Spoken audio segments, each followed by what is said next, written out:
Don't be frightened, Your Highness. I don't intend to hurt you. I only wish to talk to you. Damn, what sort of talk is this? Roland swallowed and slowly turned around. Under the threat of a dagger, he could only wait for the other side to speak. In the shadow of candlelight, Roland saw the other person. She was sitting on his bed, her body hidden under a robe, and a hood hiding her face, so he could not see her clearly. Candlelight cast her shadow over a large part of the wall. Who are you? I have no name. My sisters call me Nightingale.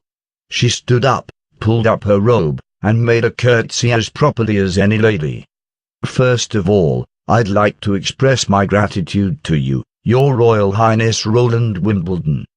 Gratitude? Roland noticed that the pattern on her robe shimmered peculiarly in candlelight. 3 parallel triangles with the shape of an eye.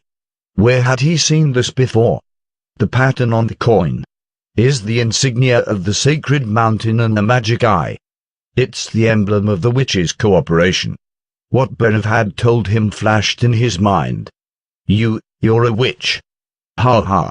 She let out a string of chuckles. Your Royal Highness is quite knowledgeable. After recognizing the identity of the other party, Roland was silently relieved. It seemed that she was not an assassin sent by his siblings. So, you've come to this distant town for the sake of the witch in the North Slope mine area? Although I have no idea how you received this information, you came much too late. If I had wanted to hang her, she'd be long dead. I'm aware of that. And if you had done it, I'd have no wish to speak to you. Nightingale sat back down on the bed.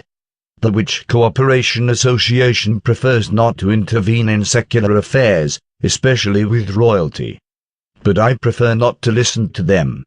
It may be improper to kill a prince for a witch, but it's still within my power to leave a deep enough impression on you. It was an explicit threat, but Roland regained his composure. She's alive and well. I'm also aware that there is another girl, Nana. She nodded. I visited this place a week ago, but I didn't meet you. I've been watching all that you've been doing, and while I don't understand why it's that you don't have the typical hostility against us witches, I'd like to thank you on behalf of the Witches' Cooperation Association. You've been here for a week. Roland wiped his forehead. She's seen everything? This had been going on for a week, and he did not notice anything. So, tell me, did you come here to talk, or just to thank me? Isn't it tiring to stand while speaking to me? She said as she lowered her hood. Come here and talk. I'm not ugly. My appearance won't scare your highness. She was more than not ugly. In fact, one could almost say that she was pretty. With her hood now lowered, Nightingale's golden wavy hair fell down like a cascade, dancing under the candlelight. Her nose was long and her eyes sparkled. And like Nana and Anna's childish faces, hers showed an air of maturity. Though in the dark one could not fully perceive her face, the delicate and well-proportioned shadows on her face could serve as enough proof of her beauty. Roland slowly walked across the room, and sat next to her on the bed. He was doing so not because her beauty made him forget possible dangers, but rather because he simply believed that she was not malicious. You can talk now. Sure enough, you're not afraid of me. The woman sounded happy. I can see now that you're different from those people. They hate us because they're afraid of us, and I can see the fear in their eyes. But as for you, she could not help reaching out her hand to gently stroke Roland's cheek. You're only curious. Roland made an awkward little cough and turned his head. He really wasn't sure what to think about this changing character. Just a moment ago, she was a deadly assassin, but now she was an overbearing master diplomat. Fortunately, the woman quickly suppressed her emotions. I came here to tell you that I'd like to take Anna and Nana with me. No way. Roland said without thinking, his heart pounding. Fearing that his sudden exclamation might annoy Nightingale, he added, they're well cared for here, and no one can hurt them. Besides, where do you want to take them? This is the safest place. I'll bring them to the Witches' Cooperation Association, and that's their destination." Nightingale was not brought down by the refusal, and kept a calm tone.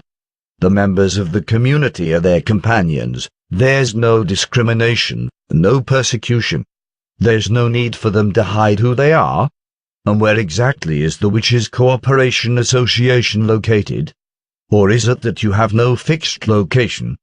A month ago, my guards found your camp in Misty Forest, and now the signs show you've been traveling north.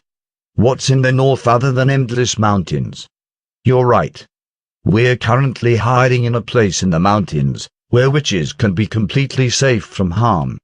"And just how safe is it to live like a savage in the mountains over winter? Will they have clean drinking water? Enough food? A warm dwelling place?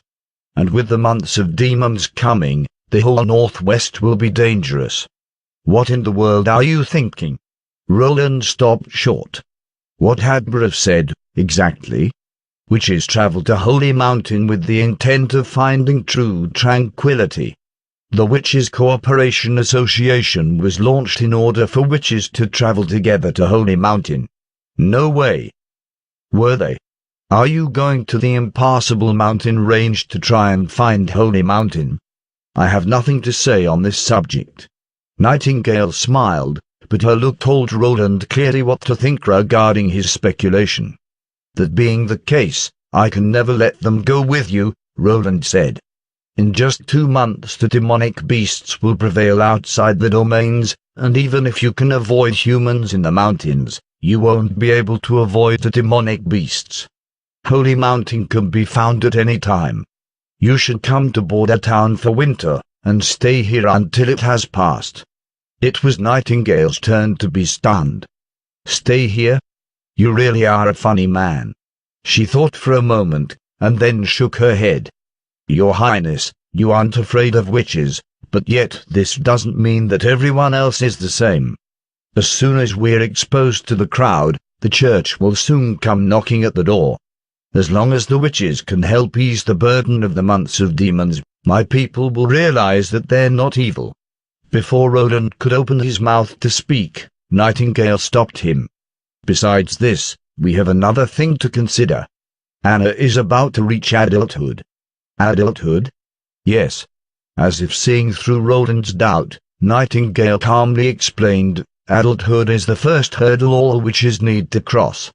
Usually the sooner one becomes a witch, the harder it's to cross the hurdle. Your Highness, do you know why we're seen as the embodiment of the devil?